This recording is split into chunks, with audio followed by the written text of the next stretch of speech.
Industreetz special edition. You know, we in New Orleans, so I had to tap in with my guy. Whenever you're in New Orleans, everybody got to tap in with my guy, Larry Morrow. You know what I'm saying? He owns half the whole fucking city. You know what's going on, man. What's up, man? What's going on? What's going on? What's happening? Appreciate y'all having me. For sure. For everybody that don't know, what all you got out here, man? Why they say you own half the city? What all you got out here? What you own? I always say I own half the city, but I'm Larry Morrow. I own a hospitality group called Morrow Hospitality, and I own a bunch of different restaurants and nightclubs underneath the umbrella. So it's Morrow's. A lot of people know that was the start of everything. That's your first stop when you leave the airport. Go straight to Morrow's. Straight to Morrow's. Opened up in 2018. So.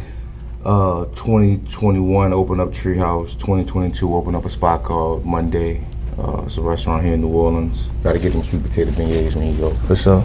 2023 I opened up Sun Chung, which is an Asian American fusion, like an Asian Cajun blend, right there in the French Quarter. 2024 I opened up Hide and Seek, which is another nightclub, and Morrow Steak. In 2025 I opened up Spicy Mango about 4 months ago. I still ain't been to Spicy Mango. I gotta go to Spicy Mango. Yeah, I gotta catch. That's a Creole Caribbean fusion. I still gotta catch Morrow Steak too. I got Morrow Steak and Spicy Mango. Do that before y'all leave. All right. Fuck. All right, we gotta go there before you leave. Yeah. So you a real businessman, entrepreneur type. Yeah. Yeah. For sure. How you get into that? Like over a 9 to 5 or college? You went to college? Yeah, dropped out. So I basically started, man. I was that kid in high school who was just always trying to drum up ideas. Started grass cutting company, clothing line. I was trying to vending machines. I was selling candy in school, and I was doing all that. So I worked my fair share 9 to 5 from 14 to 20. I did. At 14, I was working at McDonald's. That was my first job. 15, I did Finish Line.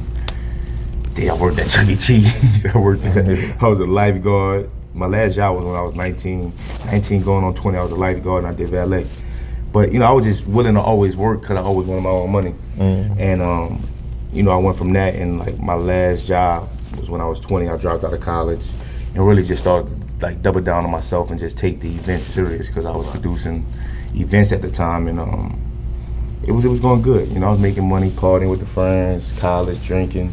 So I decided to really drop out and take that serious, and a couple years later after that, I got all the fun out the way, I really incorporated my company and started to produce events. And I went to booking, people, from the reality TV stars to artists, and it just got bigger and bigger, to where I went from booking, like Dre Michelle or Wale to booking Drake, to booking Lil Wayne, booking Floyd Mayweather, Chris Brown, Gotti, Bad, so just kind of found my niche and just really built on top of it. After making all the fast money, I'm like, I gotta put it into something. Right. So I started investing in real estate, started to flip homes. I bought my first home when I was 25 years old. It was not a duplex, it was a single family. And it started to, I had some mentors of mine, JC, Sadat, they kind of gave me the game and saw that I wanted the opportunity. So kind of just mentored me through that process, and I started to just buy a lot of property, renovate them. And 2018, opened up Morrow's and got a taste of the hospitality industry. And when the pandemic hit, everything stopped for everybody. So it had me thinking, like, man, like what I'm gonna do. And so when I opened up Treehouse, coming fresh out of the pandemic, I was pretty much printing money because. Oh, you just did that after the pandemic? 2021. 2021, okay. So May of 2021, I did it, and everybody wanted to be outside. So, that kind of like made me become more like, just take an aggressive approach towards just like growing. I saw a little momentum in it, and so that's when I just started to double down, and I acquired all these locations at one time, pretty much, and I was paying rent on them for 4 years. You know what I mean? Before you open them? Yeah. So it's like, Yeah, I thought I was gonna be able to open up all of them, $200,000 back to back, but that wasn't the reality of it. I didn't have the experience. I didn't know what was like required, and so I realized I had to take my time and open up one at a time. So that's when I just started to just focus on one, invest the money, and it cost me 5-6 times more than what I anticipated. And so, I just started to invest in that, and from there I built a hospitality group, and with plans to just continue to grow this hospitality group. For everybody that don't know, what's a hospitality group? So it's basically it's my mother company that houses all of the restaurants. So it's like the holding company, right? And that way to where like when you have a group, of course we're an organization, right? My restaurant, that's a location. It's one entity, but we go by Morrow Hospitality. It makes it easier when you're looking us up to just see everything that we have going on. You feel me? So what part of all of that takes most of your time? Like, what's the most? I would say the restaurant. Nightlife is weekends. Yeah. But the restaurant, that's it's one of the toughest industries in the world to get into. Require a lot of time. It's very tedious. It's a all-day operation, and good thing I love it, because if you don't love it, it'll be hard to be successful in it and continue to want to do it. Yeah. So it take a lot of time. We right now, we open up all day, every day, and 500 plus employees. So it's not just operating. Yeah, 500 employees. Yeah, it's not just operating the business, but it's managing people and ensuring that you got the right people in place to help. That's real boss shit. He just say he helping feed over 500 families. That's 500 employees. Is crazy. That's 500. That's boss shit for real. You know what I'm saying? So I When ain't. it comes to the employee, because I done been to a lot of restaurants, and they be real rude, and I be thinking, if I was the owner of that restaurant, I want to know that my people that rude, because I didn't even want to buy the shit out there. You know what I'm saying? I'm at a fast food, and usually most of the time they go to the second one. So I drove past the first one. I got to the second one, and man, them folks was snapping. I'm like, damn, I ain't know. And the woman just to my real dead attitude. I ended up giving her $20 to try to make her day better. But if I was the owner of that restaurant, I would have wanted to fire her. Like, how do you make sure you got good, help? I think in this industry, of course, like, it starts when you interview people, but in reality of it, it's like some people, they go to work and make their money and don't have to deal with people. But then some people may have to go to work and deal with people. So they may have a bad day, may have experienced something that caused them to, just mess up their day. So, I think in hospitality, we have to give grace. You feel me? Of course, you don't want an employee that's disrespectful. When we hear about those things, we try to fix them and have our GM come talk to the table, and just kind of, it's a teachable and coachable moments that you gotta be just hands-on with your employees, and it's never gonna be 100% perfect, and we're striving for perfection, but in reality, it'll never be perfect. Right. But we do try to just understand and try to help people throughout the day, because people go through their own mental issues, and half of the time it's like sometimes somebody may experience something, and it may not just be on the server, or on the employee. It may be on the customer, right? So it's just all about just understanding, and just sometimes just giving grace, because just like a server can make somebody's day, a customer can also make somebody's day as well. And sometimes people come in, may not even tip nothing, may get great service, but may not tip because that's not their thing. Right. And the server got to take that on the chin. So it's so many different things that can affect how they go about their day, which in reality it shouldn't, but that's just the reality of the business,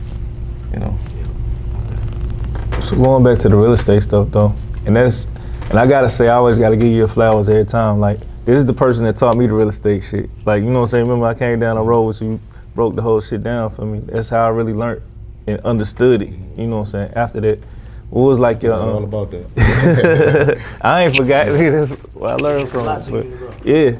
So what was like your biggest like real estate deal? What made you say, okay, I'm fucking with this real estate shit? What made you like? I think when I was flipping the houses, and I realized that, like, in order to grow my company, I had to fall back, because I couldn't go from, running the restaurants, nightlife, and then go and put on a contract I had, right? Now I'm like, you know what? I'm gonna work on acquiring these buildings that I'm operating out of. The first building I acquired was Morrow's. So you own that building? Yeah. That's crazy. That's another. You need to ring the bell on that shit. Nigga own, when y'all go to Morrow's, know my nigga own the building. That's so crazy. I bought that last year, and gutted upstairs. Upstairs was Airbnb. I bought it from my mentor friend, Sidney Torres. Okay, so Sydney had. And so he, it was Airbnbs upstairs, so I gutted the Airbnbs. built, you know, like y'all was eating there last night, built a bar, kitchen, dining room, bathrooms, whole nine, and just wanted to reinvest into the property and now be able to hold more people because we've been successful over these years, but now we just had a limited amount of space. Right? But now we got. I never knew it was the upstairs to. Right. So I bought that building last year, and then I came back and bought Monday. I bought that from Sydney too. So Monday's properties that bet. He owned. I bought that from Sydney, and that was dope just because, you know, just being able to buy the properties that you're operating out of, you know, that's always a goal or a dream to do, and blessed to be able to do that. You know what I mean? So bought that last year as well. This year bought the Subway right across the street from Morrow's. So you got a Subway? Yeah, so it's right. It's a Morrow Subway. So it's right across the street from Morrow's. So now we got parking, right? Okay, well, the tenant's still renting it until next year, but now we got parking, and I'll be able to open up a new location over there. Okay. Small location, but we got parking, which is one of the main things we needed. They got another one of the buildings under contract right now. So I got a few things in the pipeline, but being able to be an owner operator, it helps it helps you when you go to the banks and you got the cash. Yeah, the portfolio. It makes you more bankable.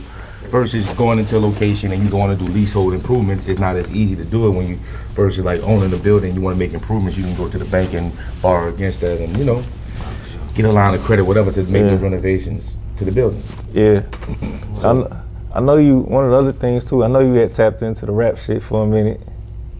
What happened with that? I know you was instrumental in building the Rob 49 situation and all that. What happened with that? Did you keep going or what? I think as far as rap, like it's something I wanted to do, and that was like always like a bucket list, and it still is. But when I realized the success I can have in the other shit, this industry that's like not oversaturated. Of course, it's oversaturated as far as like there's restaurants everywhere, locally, nationally. It's a big industry, but culturally, when you look at hospitality, how many black-owned hospitality groups do you know? Right. So I looked at it as opportunity, right? Makes sense. Versus, music is extremely oversaturated. Yeah. So you said, fuck this rap shit, basically. Working with artists isn't easy, and I still help out with different things along the way. Like, I got a lot of people in music that I've helped, and just through alleys to connecting over with this type person. Shit. Yeah. It's just kind of like what I do, and so I wanted to turn that into a business, and just wanted to check it off my bucket list. But I realized that, what I was building was, something that I really liked, and it was like second nature for me. So, I decided to, and then the amount of money, like I started to discover like how people were able to sell hospitality groups or sell different businesses for, 9 figures, once you build it up to a certain 100 million, 200 million, $1 billion, like people do this. I got friends that I sit down with who sold their company for 9 figures. So it just gave me a different perspective on it, because in music you can be extremely successful, but a lot of it, like, a lot of it is more of a facade. You know what I mean? Like you can be in the music industry and be making a lot of money, but then, it's a different industry than what I'm into. You feel what I'm saying? So I just decided to just run with this and just, take advantage of it being an industry that's oversaturated, but not overwhelmingly saturated like the music industry. It makes sense. Because I was wondering, I know you was on your CEO shit for a minute, and I was like, okay, but then you just gravitated. That shit took a lot, boy. That easy dealing with artists. Trust me, I know. I've been doing it 20 years. I know. One thing I want to point out, man, you helped them with the real estate, right? Yeah. And you remember that shit, even this bar, that shit being years ago, you still remember, and you not even remember. Yeah, it meant a lot. It meant a lot to me. Right, so I want to let y'all know, man, small things you do for a person can go a long way, man. That shit meant a lot to bro. You know what I'm saying? So just always try to help people, man. And even if it might cost you a little, man, I give money to homeless people, bro. I try to help so many people just because I know it's so small to me can mean the world to the next person, man. So there's just some game we want to put y'all on, man. Always remain real, man. Give people blessings, man. That's how you get blessings. Yeah, 100%. With the real estate, cause I've been messing with the real estate too, and I've been my first one I bought like a house and just fixed it up. It was already a house, but I've been doing from the ground up. And we sell them, we might make 60,000, 50,000, stuff like that. We doing small little 3 tools, but I've been trying to learn more about buying them. I mean, fixing them up and keeping them, getting them appraised, and putting a tenant in it. Some people telling me, "Oh man, a tenant gonna tear your house up." Some people telling me, "Man, this is what you need to do. This how this the like you said. This how you get rich. This how people get generational wealth off real estate." If you had to give me some advice on real estate, what would you tell? I mean, I would say real estate wise is, everybody's, it's a million different ways to skin a cat, right? Like this person can be successful by owning so many units. This person can be successful by constantly flipping, building his cash flow. I mean, not building his cash flow, but just building his cash, that to reinvest into different things. I think depending on what your goals are, a friend of mine, Sidney Torres, once again, he gave me some advice, and I was looking to, generate more revenue. And he was like, if you wanted to, like, long term, I would say go ahead and invest into, homes and put a tenant in it and, kind of build that up. But he was like, if you're looking to build your cash up, then I think you should continue to flip. And then at that moment, I just looked at it a lot differently, because it's like, I know for sure I was trying to build my cash so I can invest into other things. And, so I just decided not to go that route. I know a lot of people successful that way, but I think that's more of a long-term game. And, of course, you can be extremely successful at it. But for me, with doing the things that I'm doing now, like I need the cash to invest into restaurants and invest into these rehabs and this and that. So, I was just like, what, let me not focus on the residential side of it. Let me focus on the commercial side of it.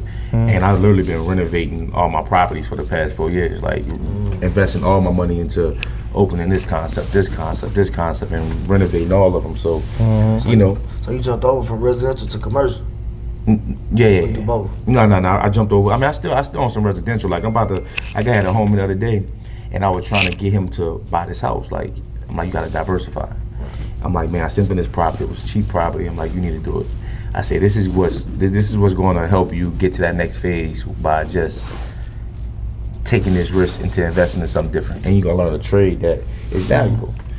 So he was afraid to do it, and he just taking his time. I'm like, we got until 5 p.m. before this offer is up. You know what I mean?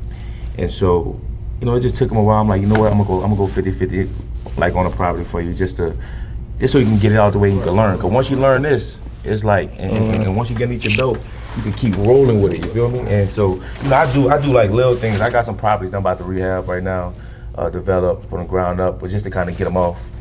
But my main focus is strictly the commercial real estate and the properties that I'm operating out of. Right. You feel me? I might need you to guide me up on something. Yeah. I mean, it's simple, man. It's like, and all this ain't shit I've been new. This just from being around people in the industry, real estate that that made these moves, and I just been watching and studying what they've been doing. You feel me? One of the things I learned, and I don't know if you know about this process, one of the things I learned how to get a lot of money out this shit real quick. A few years ago, I bought a $1 million house, right?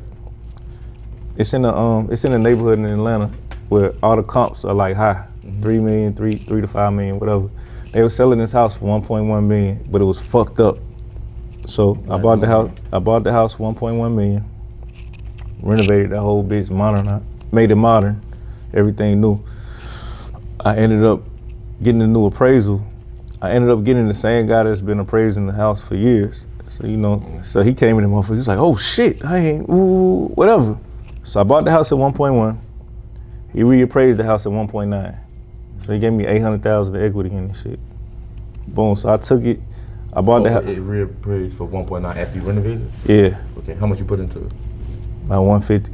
Okay, it's not bad. So I took it and I bought the house in my personal name and I sold it to my business. So when I sold it to my business at the new appraised rate, at the new price or whatever, I sold it to myself, from myself to myself. So of course there's no down payment or nothing. And at the new price, and so I got the change. Like I sold it to myself and I got you see what I'm saying? So it's like, my thing is like, I see a lot of people that do that shit 3-4 times a year. And you ever fucked with it? Doing it that way? I never did it like that, but I think You gotta look into it, and don't quote me on this, but you probably be double paying on taxes because of that. Nah, I ain't never look at that. I ain't never looked that part up. I'm just looking at the big. I'm just looking at. At that point, I didn't give a fuck. Like I was at that point. Give me that check. Yeah, okay, bet. What you would have did differently? I mean, once you make a sale, like you gotta pay.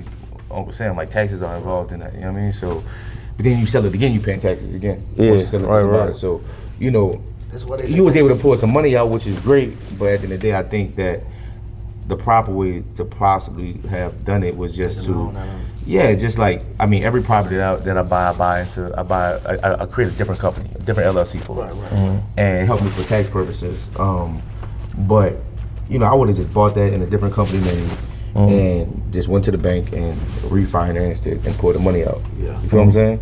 It's like you took, I mean, if I'm not mistaken, you took extra steps to do so, and and that's something I was like, once again, I wasn't privy to. But my good friend, my mentor, Sydney, he was like, yo, I have one of the best accountants. Here go my accountant, he's expensive, but you should use him. All right, bet. I have bookkeepers that I know, a company that I know. You should use them. And sometimes people may give you information and say, look, this is a great way, this is a great company that you should work with, and they can help you tremendously. And sometimes we don't, like somebody give you game and you got a choice to listen or not listen. And so when somebody give me information and I trust this individual, I'm gonna follow through on it. Because I got the proper accountants and bookkeepers, I was able to go acquire these buildings. And even when I was sitting down with the bank, they was like, yo, as a smaller hospitality group, your paperwork is more, like you more organized than the larger ones, because we got people that manage our finances all the time, right? Our bookkeeping and our accountants. So, that's things that I just learned over the years from my accountant. Like the property I'm about to buy, I asked him, I said, should I buy this property in a new name? The fact that I'm partnering with somebody else on it, should I, how should I go about it? And it's a simple question that you ask somebody to just make sure that you're making the right move. And that's kind of like what I do for everything I do. Like I'm gonna ask somebody who's probably more experienced than me in whatever it is that I'm doing. And it saves you a lot of, trial and error. So it sounds like your mentor play a big role in your success. Yes, man. I got a lot of great people in my life that mentors. That's what mentors are for. A lot of people run away from the idea of a mentor, but mentors are people who can, save you a lot of time, a lot of headache, right? Because they can share their experiences with you, and you can apply it to your life and not go through the same things they've been through, right? Whether you're in the streets, whether you're in business, whether you're in politics, whatever it is, you know what I mean?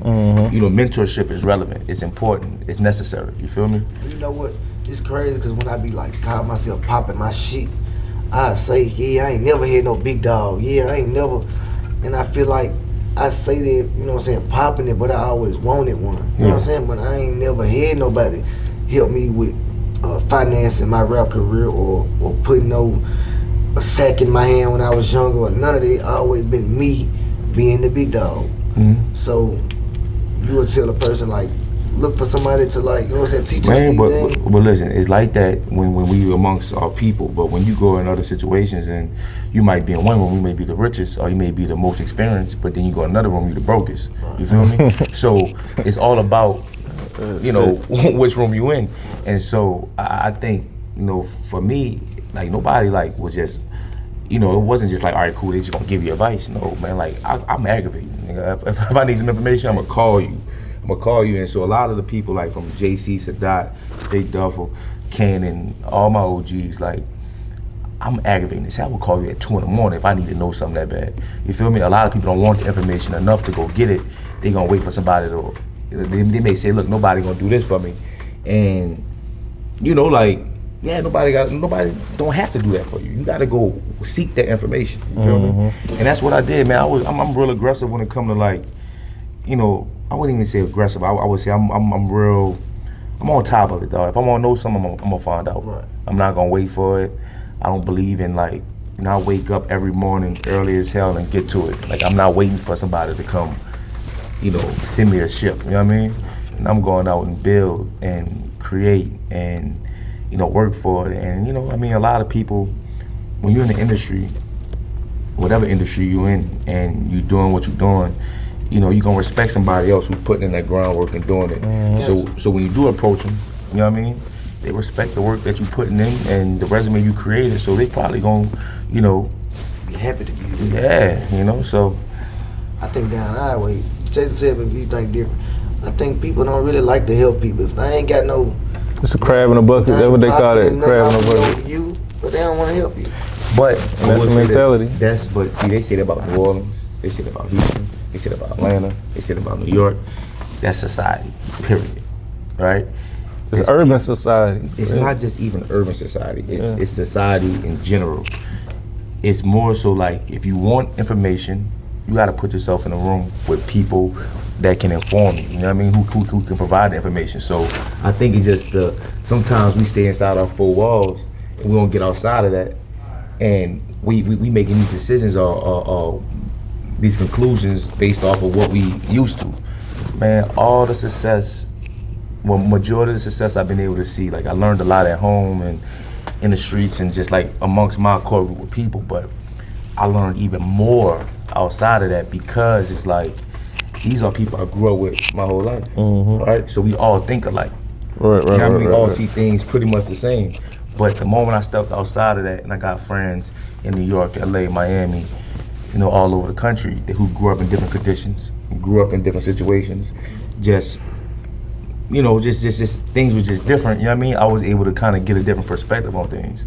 Have friends who, you know, who wealthy, I got friends that's rich, you know what I mean? It's a big difference. I have friends who, you know, may wear their wealth. Got some friends who wear $10 t-shirts, you feel me? As wealthy. So it's like, you know, just getting a perspective, a wider view of everything, man, just kind of changed my perspective and made me realize that, you know, it's bigger than just, you know, what's in our four walls. You feel me? We gotta step outside that, and that's where honestly the true growth has come, because I've been able to connect with people from all over the country and, you know, of the world, and really help mold me into, you know, the person I am now. You feel me? And it ain't even that they actually molded. They probably provided me some advice that changed my life. You feel me? Yeah. So You gotta hold on to people like that. Yeah. And advice to change their life. So back to the party scene, man. So I know everybody know you from throwing the biggest parties and events at all the special event weekends. You ever go to All-Star weekend? You ever go to Super Bowl weekend? Any of that shit? Guarantee you Larry got a party going on. What was one of your biggest parties that you remember that you made the most money off of? Like, what was the crazy party you made a crazy bag off of? man, it's crazy because I've made some money off of parties, man, but the crazy ones aren't the ones I made the money off of. It's like, it's crazy. The craziest ones I lost money on, but I feel like it had the most. Yeah, effect. I can attest, nigga. I lost $50,000 in Super Bowl in Phoenix. You know, like, you know, I've I've done some events, man. It ain't about the money, because it seemed like every time I go big, I end up either losing some money, I'm just going big, like just going too hard.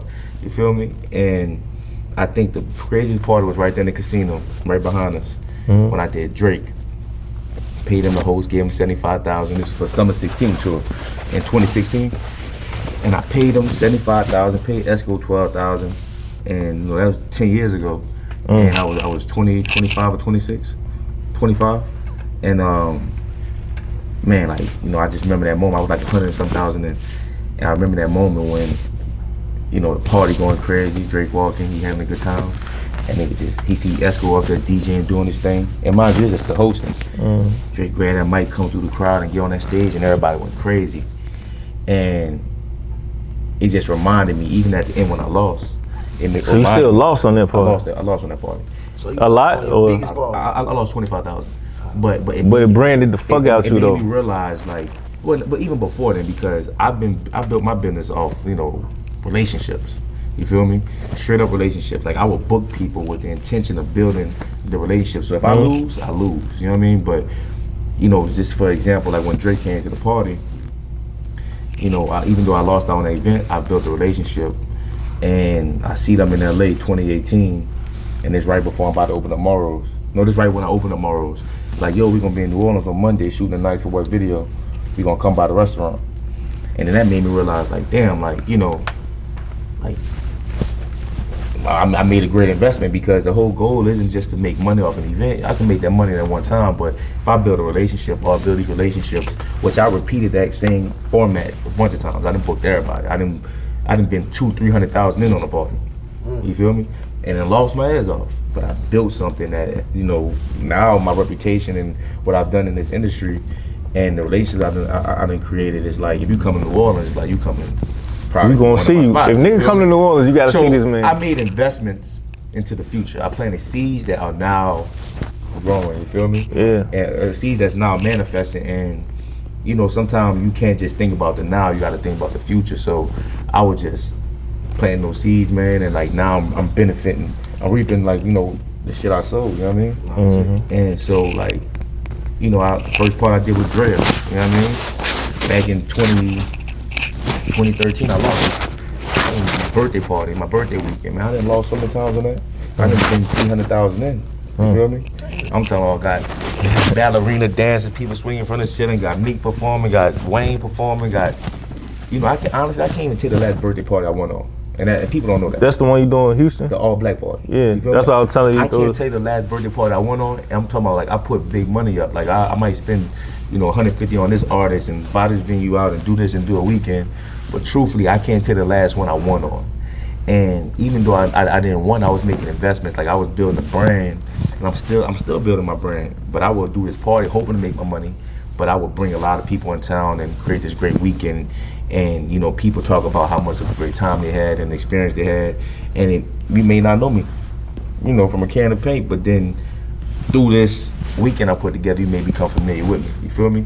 So sometimes, man, it just ain't about what you can get at the moment. It's about investing into your future, and that's what I did. I made the right investments into relationships, into my future, to the point now that, you know, I can go put up a Morrow's in Houston or different places, and because I built this reputation and this brand, I'm able to move around a bit. You feel me? You plan on franchising any of the restaurants in other cities? Not franchising. We're doing more so like right now, focusing on opening up outside of New Orleans, but we're not going to franchise. We're going to own and operate everything we open up. You know what I mean? So, you know. So the game off of that is, what I'm getting is, in the streets or in the industry or in the restaurant business, your name is everything. Everything. Yeah, I mean, we all know that. You know what I mean? Like, you can go get a lot of shit on credit as long as you got good relationships. You know what I mean? It's like in the streets, you got good credit, you can go to the plug and get X, Y, Z. But in business, if you got good credit, you can go to the banks and get whatever you want. And I wouldn't even say whatever you want. It's a starting point to get some of the things you want. You can go buy a car, you can go buy a house, you can get a line of credit, you can get, you know, whatever. You can buy the business, whatever. But you know, it's like in everything in life, man, you keep good relations, you know, relationships alive. You can, you know, you can cross that bridge whenever you want. You know, a lot of people think, you know, bridges aren't meant to be burnt. They're meant to be crossed. You feel me? And a lot of people don't understand that concept. And when they do burn these bridges, they think it's okay. But no bridge is worth burning. Like, of course, you may fall out with somebody, but shit, leave that bridge, man, don't burn it. Just go your separate ways. I got a saying, man. Never let a dollar fuck up a relationship that can benefit you for a lifetime. This shit'll take you beyond where you trying to get to, man. Your name, this your driver license, it's everything, man. Your name is everything. No matter what your field, what occupation you in, man. Keep your face card clean. Right? Yeah, 100%. Well, shit, man. Appreciate you stopping by, taking the time out your schedule, man. Yeah, for sure. Hey, one more question. So, would you call your restaurants the best? Like, you got the best food in New Orleans? No, I wouldn't even say that, man, because we're not just selling food. You know what I mean? Some people strictly, you know, like, I would say if experiences. Yeah, we selling experience. We selling vibes. We selling, like, you know, community culture. Like, that's what we made of. You feel me? Like, some people. If my restaurant was strictly just about the food, and you came to my restaurant and the food completely missed, would you come back? No. Right. What's about the But vibe? if you come to the restaurant, good service, you got good drinks, you got a good vibe, but then the food not really where you want it to be, would you give it another try? Yeah. Right. So we selling something more than just food. We selling an experience, and you know, you're not gonna always in this industry hit it on the nail. You feel me? Some days you're gonna have a good day, you're gonna have a bad day. Some days the kitchen may just heavy-handed. You know what I mean? So you gotta just understand that, you know, it's deeper than food. You feel me? We selling experience, we selling the vibe, we're selling, you know, we selling culture, we're selling a lot. Like when you come up in there, you're gonna feel the southern hospitality. You feel me? For sure. So, yeah, man, I wouldn't even say we got the best food. You know, like I believe we do what we do good. Like we're great at what we do, and we're only gonna get better. But I do understand that we will encounter days where we just aren't our best. You feel me? And so I gotta give grace. We gotta give grace. The customers gotta give grace because perfection is a moving target. There ain't no such thing as perfect. You feel me? So I had to understand that and learn that. And I think once I did, that's when I was able to just like try to do it to the best we can. But it's okay if we miss one day, let's just try to get better the next day. Let's pivot, figure out what we messed up at, and let's be better the next day. I see why you successful. Hey man, we in the streets with it, man. Y'all know we in New Orleans, man. We just giving y'all game on streets, in the street restaurant, man. So if you want any type of game, y'all tap in with us, man. Subscribe to In the Streets, man. Appreciate you. All good.